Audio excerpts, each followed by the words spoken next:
O'zbekistonga xalq kelgach, iliqlik bilan kutib olishdi. Yirikligi tufayli Labo avtomobili bilan sayohatni boshladi. Piramid, Haytoun va Mejik ko'chalarida tirbandlik sabab konsertga kech qoldi. Xalqlar do'stligiga kelishini bilgan insonlar xalqni kutib o'tirishgandi.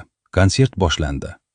Xalq go'yoki konsert yoqqandek qarsakbozlik qilmoqda, chunki insonlardan ajralib qolmasligi kerak edi. Konsert tugagach, prava olmagan aziz akaga yordam ham berdi. So'ng zudlik bilan 5 qozon osh markaziga shoshildi. O'zbek oshini yemagan sayyoh aslida sayyoh emasdi. Xalqga osh juda ham yoqdi.